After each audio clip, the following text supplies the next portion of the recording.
Okay, hi everyone. Thanks for having us and inviting us to this great event. We are Márk, Horváth, and Adam Lovasz from Budapest, from Absentology collective. Here in this presentation, we would like to discuss the possibilities of post-human emancipation and the ways forward for an emancipatory politics in connection with such topics as the Anthropocene, extinction, and um, different ways of posthuman theory, and the difference between a critical approach and, for example, transhumanism. So let's get started. First of all, we have to ask ourselves, what is the post-human condition? Is it a change of perspective, a deconstruction of institutions, a paradigm shift in knowledge, a political revolution, or all of the above? The process of liberation entails, above all else, a fundamental change in the way we think about what it means to be human. With transhumanist technocratic tropes such as human enhancement now forming a key part of the international discussion, it is now more important than ever that all sectors of society participate in forming the future in an accountable manner. The World Economic Forum has informally initiated a Great Reset, being composed of a 10-year plan intended to redesign the relationship between society and ecology itself. In an opinion piece advocating for this reset, the founder of the World Economic Forum, Klaus Schwab, describes companies in explicitly neo-vitalist terms. For him, corporations are literally social organisms which must be brought into a more direct contact with their broader ecologies than before. The reset, writes Schwab, is not a revolution or a shift to some new ideology. Rather, this reform is an eminently pragmatic planning process. Leave everything to the technocrats and all shall be well. A posthumanist form of emancipation shares much with the technocrats, but diverges regarding the importance of a novel worldview. Truly, an awareness must be achieved of how everyone co-shapes the future, and every relevant actor ought to be permitted to participate. But the transhumanist Schwab, as distinct from posthumanist, talks of everyone instead of everything. The project of human enhancement is a re-articulation of what it means to be human, a project which only incorporates universalized humanity. Posthumanist continues and expands the transhumanist project, radicalizing and expanding the process of emancipation. Something more is required than a mere fine-tuning of the global system of human cooperation. Whereas Schwab seeks reform as a means to defend a faith in what he calls a belief in the human progress, posthumanism is fundamentally subversive of such institutional goals. The very idea of progress has proven, for most part, a speciesist and racist delusion. Posthumanists cannot leave intact modernist concepts of emancipation, which have been indelibly marked by Eurocentrism. A radical transformation of the structures of human identity is in process, a deconstruction which is also a complexification. Philosophy finds itself inevitably on the back foot when it comes to contemporary matters. In an article working towards the posthumanities, Rosie Braidotti argues that the so-called humanities as a set of disciplines can only become relevant once more to contemporary discussions if and when they adopt to the present impasse. To quote Braidotti, we need schemes of thought and figurations that enable us to account in empowering terms for the changes and transformations currently underway. More importantly, we need a new definition of our subjectivity in the direction of posthumanist and post-anthropocentric perspectives. We already live in post-Eurocentric states of transition marked by intense mobility in emancipated post-feminist multi-ethnic societies with high degrees of technological mediation. These are neither simple nor linear events, but rather multi-layered and internally contradictory. In a similar vein, Stefan Harbrachter highlights the impossibility of the advent of a radically posthuman turn in theory. We as posthumanists must achieve the seemingly impossible, a radical transcendence of our status as human political subjects. No longer is it a question of cloaking artificial organizations in the garb of a language of vitality. If political thought truly seeks to remain relevant under greatly transformed planetary conditions, it must learn to confront the unthinkable. The realization of the impossible is a potentiality that virtually suspends conventional thinking about scientific, political, and social possibilities. Our contemporary predicament necessitates a breaking of predominant cognitive frames. In posthumanism, the human is not a static, harmonic unity autonomous from its environment. Rather, subjectivity is a fluid, uncertain mass of affect. Anne Catherine Hayes, commenting on the place of contingency and complexity in posthumanism, notes the increasing uncertainty regarding what it means to be human. In an age of ecological crisis, posthuman politics intends to radically expand the horizon of emancipation. Paul Crutton's concept of the Anthropocene shows us temporal vistas that are almost unimaginable, extending so far beyond the present into both the distant pre-human past and the presumably completely dehumanized or posthuman future. Posthuman politics is something like a game with time and opening up for our own duration to other temporal flows. The metaphor of the sphere has been used in much ecosophical thinking. What the planetary collapse of the early 21st century shows is that an expansion of the sphere is required. Open up yourself, says the imperative of this new paradigm. Separation and self-referentiality are doomed to fail. As Schwab, a representative of the status quo, marks clear. If the COVID crisis has shown us anything, it is that governments, businesses, or civil society groups acting alone cannot meet systematic global challenges. We need to break down the silos that keep these domains separate. The point where posthumanists break with the technocracy is their resolute commitment to expanding the breaking of the silos, to include the ecocidial structures perpetuating human dominance on this planet. As we shall argue below, Erica Cutworth and Stephen Hobden's emancipatory posthumanism is a promising start in this regard. Adam will talk about this great essay later, at the second part of this presentation. Mutually interpenetrating spheres must be expanded until inclusion is complete. This includes the opening of subjectivity to its environment. Ironically, the World Economic Forum's own website boasts a podcast entitled World versus Virus. The very same organization whose founder suggests that we break down the functional boundaries separating various areas of society from one another reinstates a new frontier along the lines of a world identified with the sum of Homo sapiens inhabiting planet Earth that immunizes itself against the threat of a virus, as if viruses were not part of our shared world to begin with. Once more, posthumanism and transhumanist technocracy part ways. The former is committed to an authentic openness, a rejection of reactive enclosure, while the latter is revealed as merely yet another reinscription and rehabilitation of the systematic closure which has created our ecological predicament in the first place. The virus is always already inside of the world. The imperative of the coexistence necessitates a suspension of conventional ways of living. In the Anthropocene, what is required is a suspension of existing structures of production and consumption. To a large extent, the COVID-19 pandemic has resulted in a spontaneous, natural disruption of the human immunological structure of governance, as well as a radical sabotage of the global economy. The virus has done more for planetary emancipation than most of the politically active Greens. Instead of growth, coexistence has become the new economic imperative. What good are goods if nobody is left alive to distribute them? Two stark alternatives present themselves: a transhumanist resist of the human system or a posthumanist emancipatory destruction of it. In what direction should the rechanneling of economic forces proceed?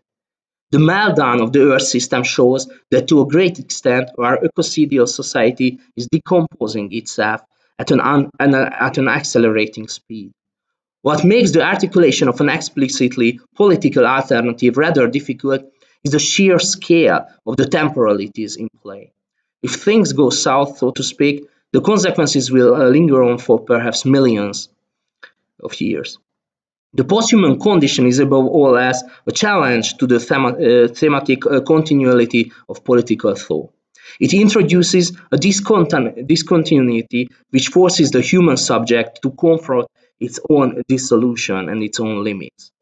Externality is unsustainable. Claire Colbrooks asks the following important question: could posthuman ethics or political thought go beyond the realm of politics itself? An anti-political or apolitical answer is just as likely as a political one in our Anthropocene times. The posthumanism is, to a large extent, independent of sites, having come into existence during an epoch characterized by the bankruptcy of auto-human political ideologies. The crisis of closure entails a need for openness and experimentation. If the sphere is to be expanded, intellectual effort is a vital necessity. Emancipation is nothing if it remains confined to the human dimension, but we must also be realistic. There is a very real prospect that all terrestrial life shall be wiped out completely. All centralities are in crisis as of yesterday. Since Darwin, we know that human beings are nothing special in the cosmos. What is a decentered posthuman politics if not an acceptance of our own finitude and fallibility? There arises a frighteningly sublime prospect of extinction upon the horizon of early 21st century philosophy.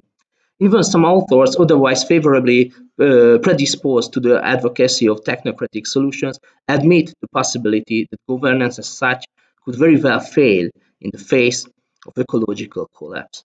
Governance of the impossible, the mere existence of such a possibility highlights the need for articulating even the most absurd of potentialities. Only through speculation can thought arrive at the intuition of its own self-subtraction.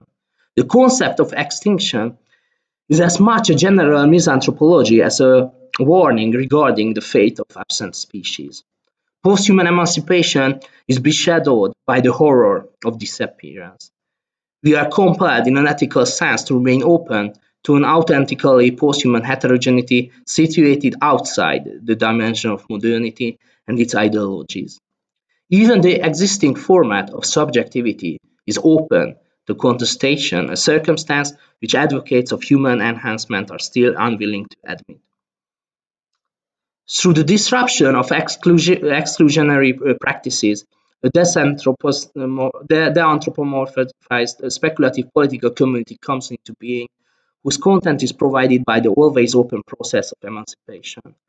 Posthuman emancipation is an inherently cosmopolitical praxis which includes all entities in social reality. Can extinction undo community? In the shadow of the Anthropocene predicament, posthuman emancipation faces the prospect of global extinction. Several different ends can be envisioned: the end of the subject, the end of the man, the end of community, the end of politics, and so on. But why think in terms of finality? The radicalness of openness can be viewed as taking us back to the unorganic, which is itself a type of admittedly perverse liberation. As the penultimate form of openness, death affords a posthumous access to both the inorganic and the posthuman. Death is infinite void without any closed, isolated, segregated bodies. The absence of life is the transcendence of segregation. This chronically unstable meta-view is inseparable from the present ecological crisis. According to Eva Horn, what has become known as the climate catastrophe can be characterized as a catastrophe without event. We are confronted by a temporality of inhuman dimensions, necessitating a recognition of the infinitely creative and destructive potentialities of global endangerment. Extinction is non-human, non-organic, raising the prospect of an absolutely non-communal xenotemporality. Such a non-human morality would remove any anthropic dimensions from the realm of ethics. Reality itself needs to be accounted for as unredeemable, finite. Viewed from infinity, nothing can be saved. Rather than struggling against the anthropic tide, Colebrook proposes that we open our ethical thinking to the thought of real annihilation. Uncontrollably chaotic processes erase the subject, foreclosing the future. A post-extinction horizon would leave none of our communal values intact. Every emancipative political possibility could potentially be exposed as being somewhat shallow when confronted with the underlying ontological truths of nihilism. We really do have to accept that the horizon itself is in meltdown. In a darkened ecology, no utopias are possible. The ethics of extinction would grant a non-community, a community of those who have the nothingness of their condition in common. How does posthuman emancipation respond to the threat of nihilism implicit in such a perversely catastrophic mode of being in common without solidifying into another modernist progressive utopia? Adam, please.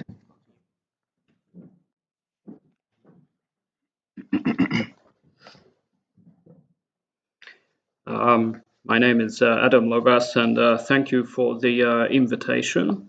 In the second half of this presentation, I will be discussing the article of Erica Cudworth and Stephen Hobden mentioned by Márk, because in our view, their model concept of posthuman emancipation is really, I think, we think it's a very important point of departure, which can serve as a kind of object of debate for us in the future as well. So I think their concept is very interesting in this regard. They think so. Cudworth and Hobden think that this late 20th century, early 21st century can be characterized as a kind of post-anthropocentric turn.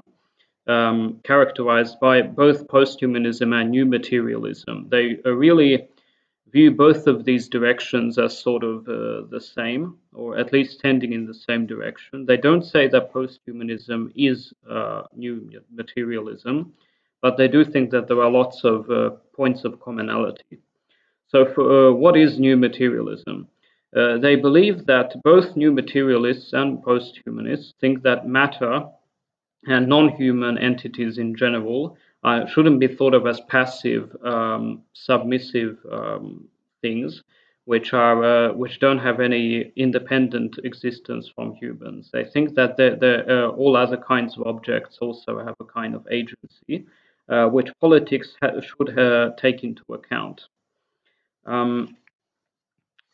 And really, these two directions, they represent a kind of challenge for humanist politics, because politics in general, up to now, has really been about what humans do to each other, rather than the kind of, without really taking into account. So humans are basically the political animal, says Aristotle, and that the other kinds of objects don't really play a role. So animals aren't usually considered political agents, at least in a traditional kind of political sense. So for new materialism, all objects sort of matter in general displays a sort of self-organizing capability, which is a kind of activity. So everything acts in a way. Everything has a sort of self-organizing capacity, even objects which aren't alive. We don't usually think about matter as being something which lives. So Cudworth and Hobden think that there's a challenge here to human-centered ways of thinking, and they think that there's not. So this represents a kind of post-human turn. But there's not one different kind of, there's not one type of politics which applies. So there's not just one type of possibility. There's several different ways of thinking about what a post-human future could look like. So there's several kinds of varieties of post-human political theory.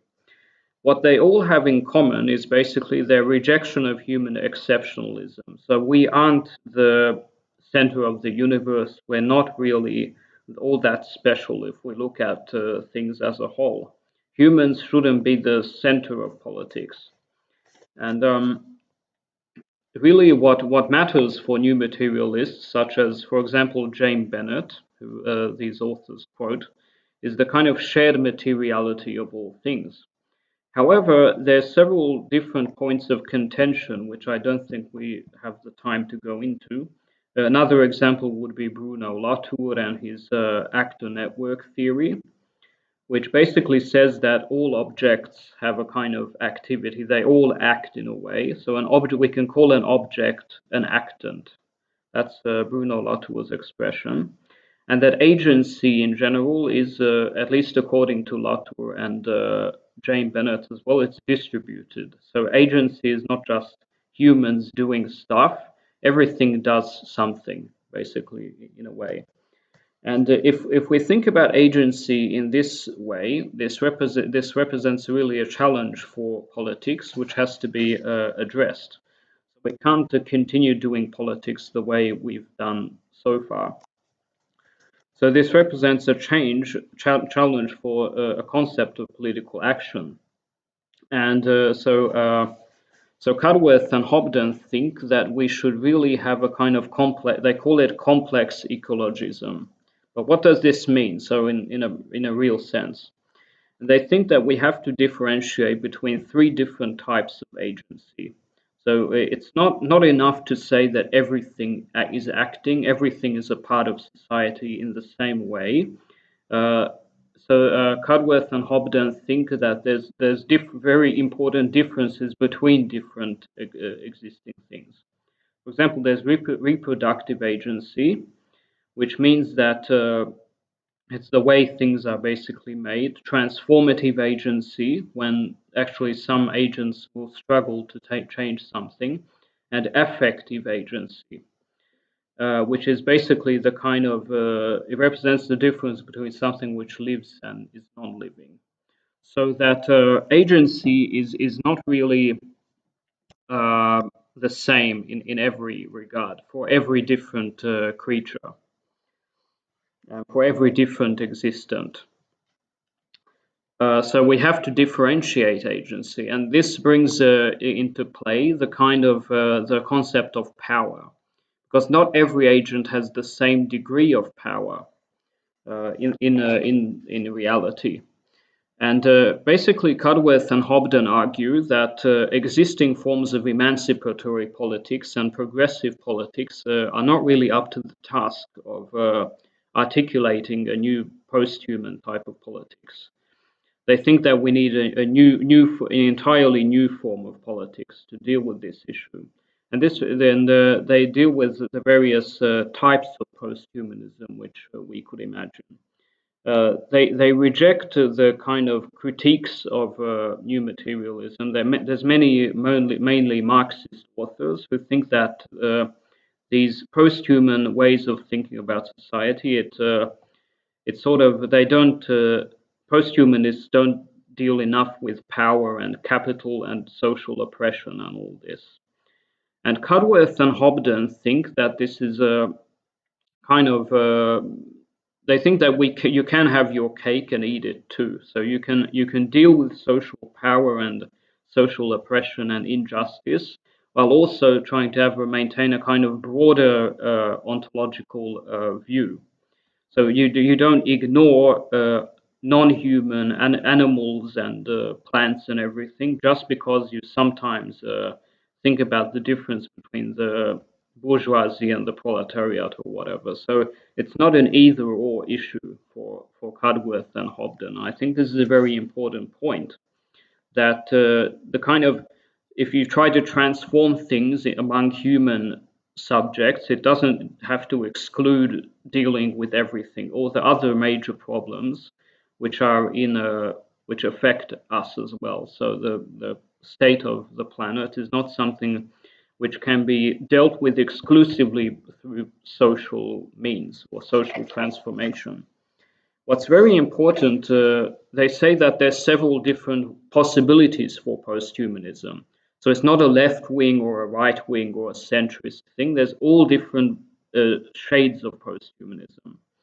For example, they mention Latour as a kind of more reactionary or conservative type of posthumanist, I'm not sure these labels are really accurate for Bruno Latour, but they believe that Latour, he represents a sort of return to tradition. So he's a kind of a traditionalist kind of guy who thinks that the ecological crisis can be solved by returning to having a look at religious values from the past and how they can be adapted to our contemporary social predicament. So Latour has dealt with, for example, Orthodox Christianity as a kind of this asceticism, the monks and everything as a kind of way to reduce consumption. Maybe also Giorgio Agamben has similar thoughts about this. That he's written a book about the Franciscan monks as representing like a non-consumerist mode of life, and I think these two are good examples about this type of thinking about ecology, which is not that kind, not this revolutionary type of thinking. So it's a kind of a mode of posthumanism which can be sort of called conservative in a way. There's also a kind of like they mention William Connolly. So William Connolly as a sort of pluralist, democratic sort of posthumanist who talks a lot about like organizing from below and civil society and all this. And also they mention John Gray as another example of this kind of so John Gray is according to Cudworth and Hobden, he's sort of also a conservative sort of posthumanist who wants to deconstruct human-centric politics. But the solution for the environmental problem is, according to Gray, is to do nothing. So, like, sort of again, this just be silent and meditate and everything. And but they don't think that this is enough. So they also criticize John Gray as not going far enough. And so, what's their solution? What do they think? What does Cudworth and Hobden think about what should emancipatory posthumanism be then? We asked the question over halfway through the article, and so they think that a critical posthumanism should be about a sort of emancipatory politics which isn't progressive. It doesn't commit itself to a sort of grand historical narrative, but it's sort of experimenting with different ways of thinking, a sort of they call it a non-colonial posthuman politics, which develops a culture of belonging and community, end quote, and to quote again, and it's based on flourishing. So this is not very concrete. So sort of an issue with this is sort of a way of living with other beings, so other non-human entities. It's sort of like a peaceful coexistence with other things, basically. But the issue with this is that it's very hard to envision what this could be like. So there's very little in terms of like practical guidance. We could mention several examples like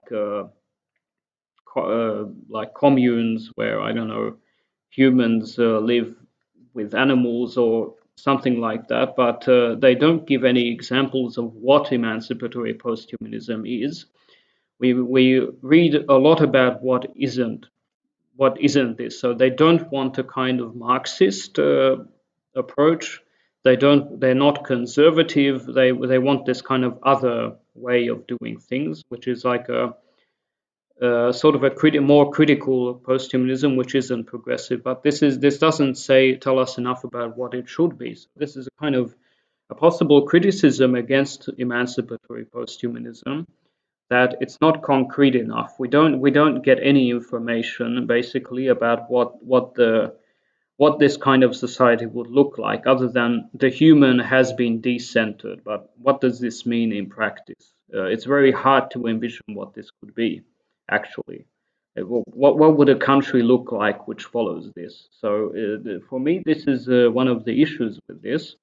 These are the two of the, I think, so this is one of the most interesting concepts, because they really try to avoid the pitfalls of other kinds of posthumanism. But they also admit that it's not a question of finding the right recipe, basically. So it's not they're not saying that they have found the holy grail of what posthumanism should be. They claim that these very heterogeneous different forms, they also mention, for example, ecofeminism as an example, that they don't say that these other forms of posthumanism are inadequate or bad in themselves. They just say that for them, so these two authors, they say that this critical posthumanism is the right kind of posthumanism for them, but it doesn't mean for everyone else. So posthumanism can look like very different. So there's very different possibilities here. There's a whole scale of different political posthumanisms. And it really does bring into play this kind of pluralist outlook. So it's not a question of finding the recipe which will be applied to the whole world as such, but rather of finding always the right kind of approach in a local setting, because there's no global solutions. When so to refer back to the start of our presentation, when these global institutions talk about global solutions for global problems, you always have to be careful when thinking about this, because reality is really complex.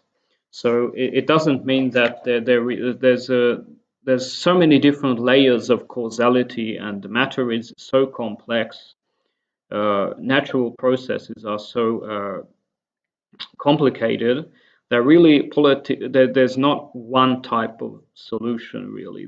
We always have to think about this kind of we have to always think in local terms while never forgetting the global perspective as well. So I think what's very interesting in conclusion is that really posthumanism doesn't have a kind of identity, so that we can't say this politics, this ideology is posthumanism. Posthumanism, it's a divergent, like a rhizomatic kind of thing. So there's so many branches and roots growing that there's really we think that you can't say what is it, because there's not one type of posthumanism. Basically, I think that's the key theoretical takeaway from this, that there's no such thing as the posthumanism. And I think if it wants to be emancipatory, posthumanism needs to take into account we need to take into account the many different ways of achieving this one common goal, which is the destruction, I think, of the human complex and this whole kind of human domination of Earth. This needs to be ended. And I think all posthumanists, I think this is one point in which we are all in agreement, that this human domination and oppression is unsustainable. But what we should do, there's many different answers to how we should do this. And I think all of these kinds of answers are, in their own ways, relevant. Thank you very much.